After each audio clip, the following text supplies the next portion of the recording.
Congress party है उसके अंदर ऐसा लग रहा है कि ज्वालामुखी सुलग रहा है, वो कभी भी फट सकता है। इंडस्ट्रियलिस्ट हैं, वेल टू डू फैमिली से, उनके दोनों से अच्छे संबंध हैं। इतने बड़े नेता के बीच में अंदरूनी लड़ाई चल रही थी, तो उसकी मीटिंग बिजनेसमैन के यहाँ क्यों हो रही थी?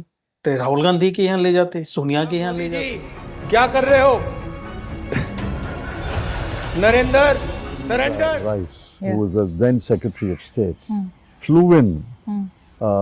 Please don't react. ऐसा लग रहा है कि अब कांग्रेस के जो दरबारी थे पुराने, उनके दिन पूरे हो गए हैं, और जब दरबारियों के दिन पूरे होते हैं।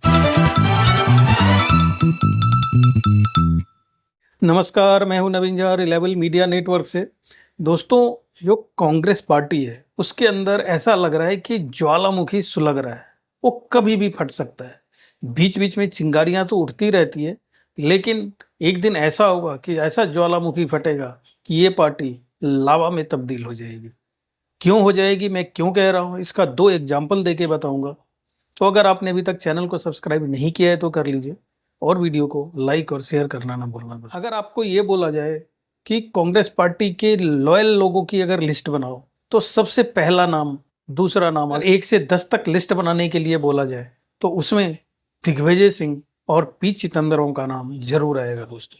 क्योंकि ये दोनों शुरू से ही कांग्रेस में हैं और कांग्रेस के लॉयल भी रहे और बहुत अच्छे अच्छे पोस्ट पे रहे। दिग्विजय सिंह तो 10 साल तक एमपी के मुख्यमंत्री रहे, और पी चिदंबरम तो देश के गृह मंत्री और वित्त मंत्री भी रह चुके हैं दोस्तों। लेकिन इन दोनों का जो बयान अभी पिछले दिनों आया है, उससे लग रहा है कि पार्टी के अंदर बहुत ही घमासान चल रहा है। सबसे पहले आइए दिग्विजय सिंह की बात करते हैं।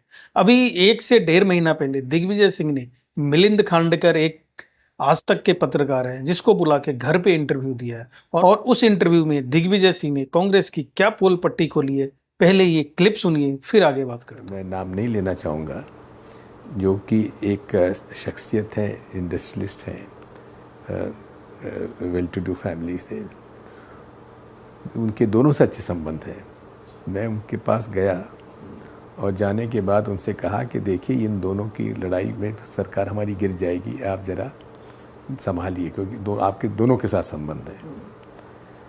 तो उनका ठीक है। फिर उनके घर में खाना रखा गया और उसमें मैं मौजूद था। मैंने बहुत कोशिश की कुछ मामला निपट जाए, लेकिन जो वहाँ पे काम करने के लिए जो इश्यूज थे, उन पे जो तय हुआ था, उसका पालन नहीं हुआ। ये बात सही है, और मेरे सतत प्रयासों के बाद भी नहीं हो पाया। सुन लिया आपने, दिग्विजय सिंह ये बोल रहे हैं कि सिंधिया और कमलनाथ की मीटिंग किसी बिजनेसमैन के यहाँ करवाई थी, दोनों में फ्रिक्शन चल रहा था किसी बात को लेकर। अब ये जानिए कि एक तरफ तो ये कांग्रेस पार्टी कहती है कि मोदी की जो सरकार है वो सूट बूट की सरकार है। तो अगर वो सूट बूट की सरकार है तो आपकी किसकी सरकार थी? आपकी अगर 2 चीफ मिनिस्टर, 2 इतने बड़े नेता के बीच में अंदरूनी लड़ाई चल रही थी, तो उसकी मीटिंग बिजनेसमैन के यहाँ क्यों हो रही थी? तो राहुल गांधी के यहाँ ले जाते, सोनिया के यहाँ ले जाते, CWC में जाके बात रखते। बिजनेसमैन के यहाँ ले जाकर मीटिंग कराने की क्या बात थी? तो इसका मतलब है कि ये यूपीए की जो सरकार थी, ये पूरा बिजनेसमैन ने इसको हाईजैक कर लिया था। अपनी मर्जी से ये सरकार चल नहीं रही थी, तभी इतने लूट खसोट हो रहे थे, इतने बड़े बड़े घोटाले हो रहे थे रोज के। तो दिग्विजय सिंह ने ऐसा रहस्य उद्घाटन अभी क्यों किया है, इस पे जरा ध्यान दीजिए और सोचिए। आइए अब दूसरे इशू की बात करते हैं। पी चिदंबरम, ये भी लॉयल की लिस्ट में 1 से 10 में तो आएंगे ही। अब पी चिदंबरम ने 2 दिन पहले जो खुलासा किया है 26/11 को लेके, वो तो और भी कांग्रेस के लिए शर्मसार, कांग्रेस के लिए ही नहीं, देश के लिए बहुत ही शर्मसार करने वाली बात है। ऑपरेशन सिंदूर हुआ था, और जब सीज फायर हुआ तो राहुल गांधी पब्लिक में जाके बोल रहे हैं, नरेंद्र सरेंडर। देखिए क्लिप। जैसे उधर से ट्रंप ने एक इशारा किया, फोन उठाया, कहा मोदी जी क्या कर रहे हो? नरेंद्र सरेंडर। अब इसी नरेंद्र सरेंडर कहने वाले राहुल गांधी को पी चिदंबरम ने करारा तमाचा मारा है। जब 26/11 हुआ था और शिवराज पाटिल जो गृह मंत्री थे उसका इस्तीफा हुआ, पी चिदम्बरम गृह मंत्री बने। और सुनिए गृह मंत्री क्या सोच रहे थे और क्या हो गया, पहले उनके माइंड में क्या चल रहा था, पहले ये सुनिए आप। Crossed my mind that we should do some act of retribution. It crossed your mind. Yeah, it crossed my mind. Okay. I did discuss it with the Prime Minister and other people who mattered. Yes. And apparently the Prime Minister had discussed this even when the attack was going on. I don't know. I can only surmise. And the conclusion was largely influenced by the MEA and the IFS that we should not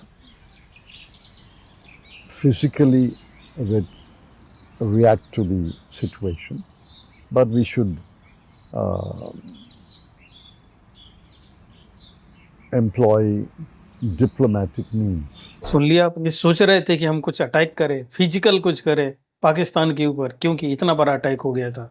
लेकिन MEA मतलब ministry of external affairs और IFS और जो लोग matter करते थे, यानी कि मनमोहन सिंह और सोनिया गांधी, सबने मना किया। मना किया तो मना अपनी मर्जी से किया, क्योंकि इतना बड़ा अटैक हो गया तो आप मना कैसे कर रहे हो पाकिस्तान पे अटैक न किया जाए।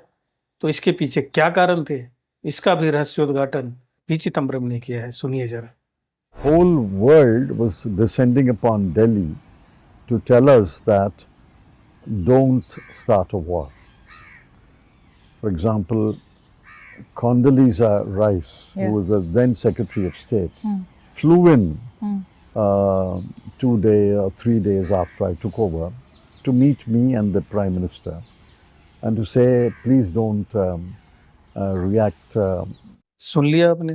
तो जो नरेंद्र सरेंडर कर रहे हैं, ये 26/11 अमेरिका के सामने सरेंडर कर चुके थे, जबकि इतना बड़ा अटैक हो गया था 26/11 का। दोस्तों, तो इन दो नेताओं के जो रहस्योद्घाटन है, इससे क्या लग रहा है कि कांग्रेस के अंदर ज्वालामुखी सुलग तो रही है, बीच बीच में फटती भी रहती है, थोड़े थोड़े चिंगारी तो आते रहते हैं, लेकिन मुझे लगता है कि अब वो दिन दूर नहीं है, उसमें ज़्यादा समय नहीं है जब पूरा ज्वालामुखी फट के निकलेगा और पूरे कांग्रेस को लावा से दबा देगा। दोस्तों, अब होगा, मुझे नहीं लगता कि ज़्यादा टाइम लगने वाला है, क्योंकि अब चिदम्बरम जिसकी इतनी बड़ी हैसियत है कांग्रेस में, उस पर रिएक्शन देने के लिए कांग्रेस ने किसको भेजा? तो राशिद अल्वी, जो पहले BJP में था, बाद में आके कांग्रेस ज्वाइन किया है। तो राशिद अल्वी की क्या इतनी हैसियत है कि पी चिदम्बरम के ऊपर कमेंट करे? तो राशिद अल्वी अपनी मर्जी से तो बोल नहीं रहा होगा, ऊपर से ऑर्डर होगा 10 जनपद से, तभी बोल रहा होगा। सुनिए राशिद अल्वी कह क्या रहा है। 18 साल 17 साल के बाद क्यों चिदम्बरम साहब खामोश रहे? आपने उसी वक्त क्यों नहीं इस्तीफा दे दिया? आप होम मिनिस्टर थे, आपको इस्तीफा दे देना चाहिए था। आज इस बयान को देने की क्या मजबूरी थी?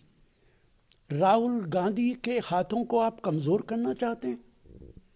राहुल गांधी लगातार कह रहे हैं कि मौजूदा बीजेपी सरकार ट्रंप के दबाव में काम कर रही है, ट्रंप के बयानात को कंट्राडिक्ट करने की हिम्मत नहीं कर रही है। आप कांग्रेस को कमज़ोर कर रहे हैं इस बयान के ज़रिए और भारतीय जनता पार्टी को मजबूत कर रहे हैं। आपकी क्या मजबूरी है? आप क्यों बीजेपी को ताकत देना चाहते हैं? आप क्यों कांग्रेस और राहुल गांधी को कमज़ोर करना चाहते हैं? कांग्रेस में रहते हुए इस तरीके का कदम गलत कदम है। कांग्रेस की उनके बारे में तो मैं सिर्फ इतना कह सकता हूं कि घर को आग लग गई घर के चिराग से। राशिद अल्वी के तो ये बोल नहीं है, चिदम्बरम के बारे में ऐसा बोल नहीं सकता, उसकी इतनी हैसियत नहीं है।